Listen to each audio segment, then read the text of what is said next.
శ్రీమద్దేవి భాగవత మాహాత్యం episode 11 చంద్రుడు పంపిన ప్రతి సందేశాన్ని దూత వచ్చి యథాతథంగా వినిపించాడు. ఇంద్రుడు క్రుద్ధుడయ్యాడు. వెంటనే సైన్యాన్ని సమాయత్తపరిచాడు.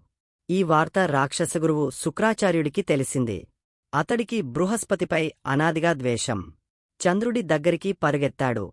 ఎట్టి పరిస్థితులలోనూ తారను విడిచిపెట్టవద్దు. ఒకవేళ యుద్ధమే వస్తే నా మంత్రశక్తితో మంత్రాంగం నీకు సహాయపడతానని మద్దతు ప్రకటించాడు. విషయం శంకరుడికి తెలిసింది. చంద్రుడికి బాసటగా నిలుస్తానన్నాడు. కట్టకడపటికి అది దేవదానవ సంగ్రామంగా రూపుదాల్చింది. యుద్ధం ప్రారంభమయ్యింది. తారకాసురయుద్ధంలాగా సంవత్సరాలు సాగింది. బ్రహ్మదేవుడు పరిస్థితి గమనించాడు. ఇరుపక్షాలవారిని శాంతింపజేయాలనుకున్నాడు. హంసారుజుడై ఆకాశమార్గాన వచ్చి రణస్థలిపై నిలిచాడు. చంద్రా, గురుపత్నిని విడిచిపెట్టు, లేదంటే విష్ణుమూర్తిని పిలిచి నిన్ను మశ్చేయిస్తాను, క్రయింపజేస్తాను. శుక్రాచార్య, ఏమిటి ఈ అన్యాయం? సావాసదోషం సంక్రమించినట్టుందే నీకు? బ్రహ్మదేవుడి గద్దింపు వినగానే శుక్రుడు పరుగుపరుగున చంద్రుణ్ణి సమీపించాడు.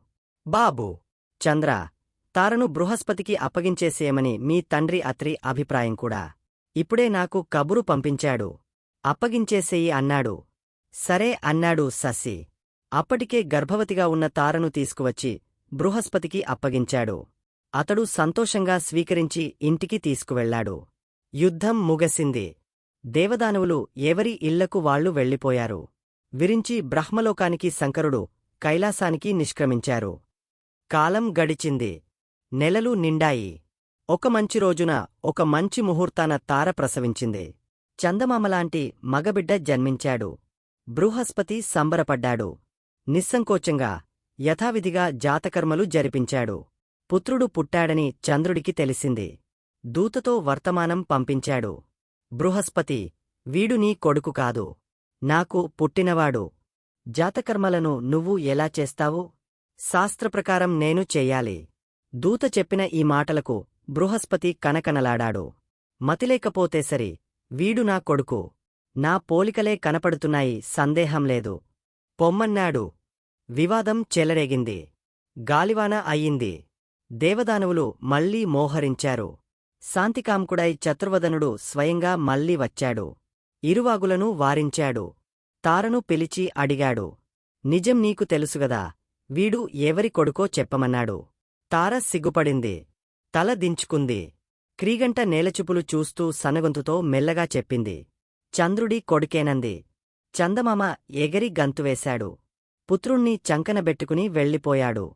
బుధుడు అని ముద్దుగా పేరు పెట్టుకున్నాడు. ఇది బుధోత్పత్తి కథ. గురుక్షేత్రంలో సోముడి వల్ల జన్మించాడు.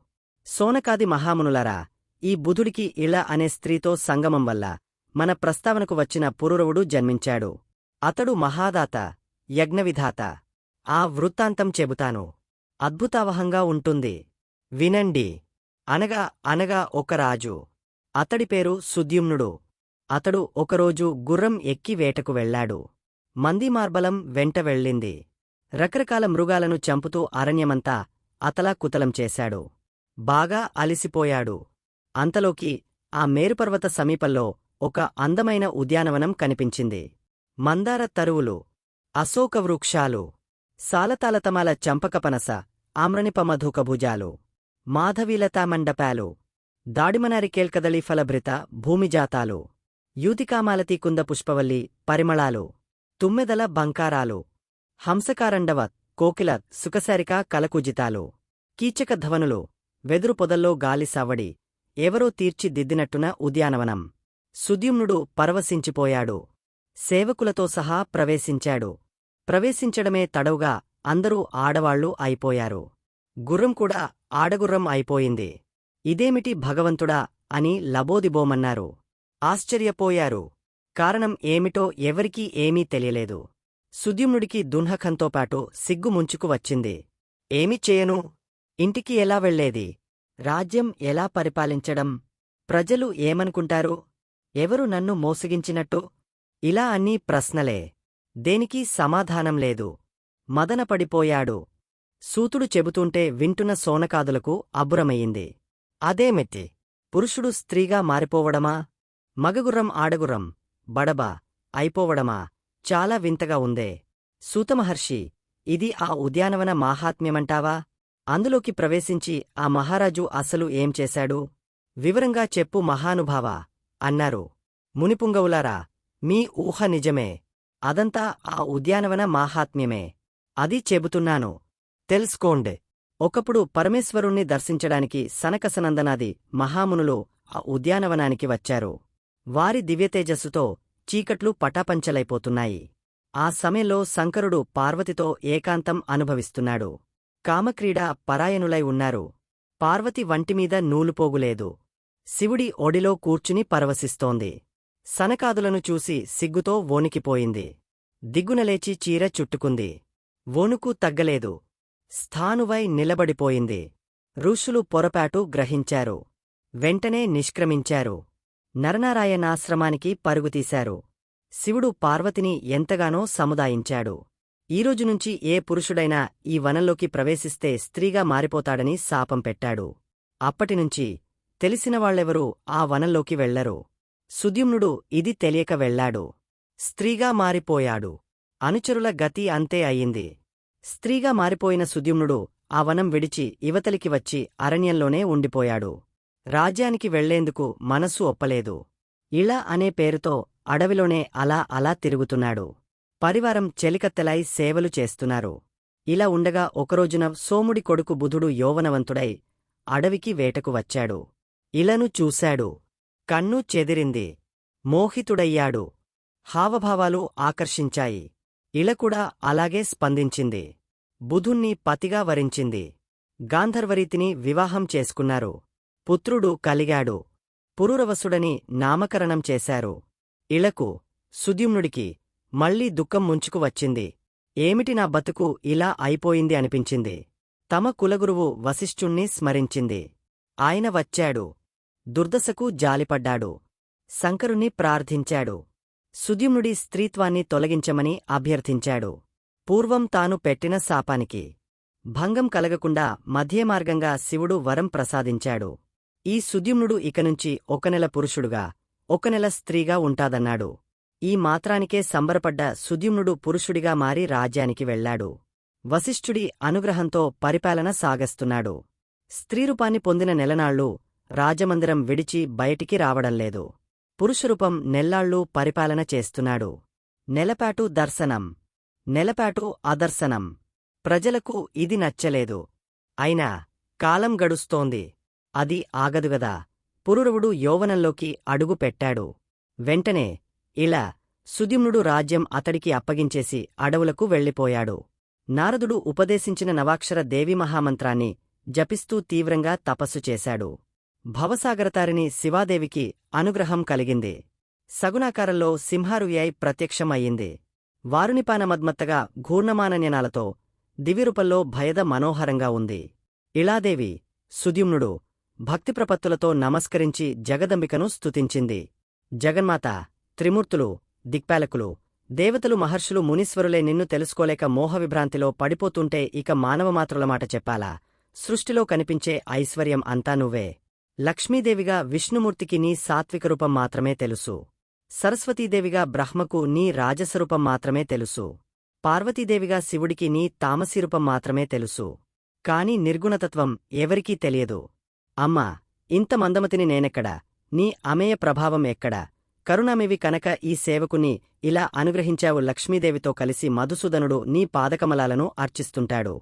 అశోకవృక్షంలా ఆ పురాణపురుషుడు నీ పాదతాడనంతో పులకించి పుష్పించాలని కోరుకుంటూంటాడు. సకలదేవస్థుడైన నీ భర్త కామార్తుడై నీపాదాలపై పడి నమస్కరిస్తే నువ్వు కోపంతో త్వంకారం చేస్తుంటావు, తిరస్కరిస్తుంటావు. నువ్వు అని ఏకవచనంతో మాట్లాడుతుంటావనిగాని నువ్వు ఎప్పుడూ మేఘంలో మెరుపులా ఆ నీలమేఘశ్యాముని వక్షస్థలమీదనే కాపురముంటావు. అది నీకు విశాలమైన పర్యంకం. ఇందులో వింతేముంది? జగదీశ్వరుడే నీకు వాహనమాయే. నువ్వు కనుక కోపించి మధువైరిని పరిత్యజిస్తే ఆ శక్తిహీనుడికి నమస్కారం పెట్టేవాడు ఎవ్వడూ ఉండడు. లక్ష్మి వైదొలగితే ఏ పురుషుడి పనైనా ఇంతే కదా. లోకల్లో చూడటంలేదు, స్వజనమే విడిచిపెట్టేస్తారు. నిజానికి ఈ బ్రహ్మాదులు పురుషులు కారు, నీ పాదాలకు నమస్కరించే యువతులు. నువ్వే వాళ్లను మగవాళ్లను చేశావు. నువ్వు అనంతశక్తివి. ఏమని వర్ణించను? ఎలా వర్ణించను? నువ్వు పురుషుడివా, స్త్రీవా, సగుణవా, నిర్గుణవా, ఏమైనా కాని నేను మాత్రం నిరంతరం నీపట్ల భక్తినే కోరుకొంటున్నాను. శరణు వేడుకొంటున్నాను. ఈ స్తోత్రానికి జగదంబిక సంతుష్ట అయ్యింది. సుద్యుమ్నుడికి సాయుజ్యం అనుగ్రహించింది. మునీశ్వరులకు కూడా దుర్లభమైన ఆ సుస్థిర పరమపదాన్ని ప్రసాదించింది. సోనకాది మునీంద్రులారా, సుద్యుమ్నుడు దివంగతుడయ్యాక పురూరవుడు ప్రజానురంజకంగా రాజ్యం చేశాడు. అతడు అందగాడే కాదు, మంచి గుణవంతుడు కూడా. సర్వధర్మాలు తెలిసి అందరూ మెచ్చుకునేట్టు ప్రతిష్కానం రాజధానిగా పరిపాలన సాగించాడు. అతడి మంత్రశక్తి, ప్రభుశక్తి, ఉత్సాహశక్తి అమోఘం, ఉత్తమోత్తమం. చతురుపాయాలు అతడికి అధీనాలు. వర్ణాశ్రమధర్మాలను కాపాడుతూ భూరిదక్షిణలతో యజ్ఞాలు చేస్తూ అర్థులను సంతృప్తిపరుస్తూ సమర్థుడైన పాలకుడుగా, పరాక్రమశాలిగా ముల్లోకాలలోనూ ప్రఖ్యాతి గడించాడు. ఇతగాడి విశేషాలు ఆనోటా ఊర్వశికి తెలిసాయి. మనసు ముచ్చటపడింది. బ్రహ్మదేవుని శాపం కారణంగా భూలోకానికి వచ్చి నివసిస్తున్న ఆ ఊర్వశి పురూరవుణ్ణి వరించింది. అతడు ఆమె రూపయౌవన సౌందర్యాదులకు ముచ్చటపడ్డాడు. పరస్పరం ముచ్చటించుకున్నారు. ఊర్వశి 3 నియమాలు పెట్టింది. 1 నేను నెయ్యి మాత్రమే భక్షిస్తాను. అది తప్ప మరొకటి నాకు పెట్టకూడదు. 2 సంభోగ సమయంలో తప్ప నువ్వు నాకెప్పుడూ దిగంబరంగా కనపడకూడదు. 3 నాకు 2 పెంపుడు పొట్టేలు పిల్లలు, ఊరనకాలు ఉన్నాయి. వాటిని నువ్వు సంరక్షించాలి. అవి నాకు ప్రాణం. మాట ఇమ్మంది తప్పావో నేను వెళ్ళిపోయానన్నమాటే అంది. పురూరవుడు అంగీకరించాడు. పురారవసుడు తన రాజధర్మ యజ్ఞ కర్మలను అన్నింటినీ వదిలేశాడు. పూర్తిగా ఊర్వశికి వివసుడైపోయాడు. తరువాత ఏం జరుగుతుంది అనేది నెక్స్ట్ వీడియోలో చూద్దాం. మా వీడియో మీకు నచ్చినట్టు అయితే లైక్ చేయండి, షేర్ చేయండి. ముఖ్యంగా సబ్స్క్రైబ్ చేసుకోవడం మరచిపోకండి. మీ సలహాలు సూచనలు ఏమైనా ఉంటే కామెంట్ చేయండి. సోషల్ మీడియాలో ఫాలో అవ్వండి.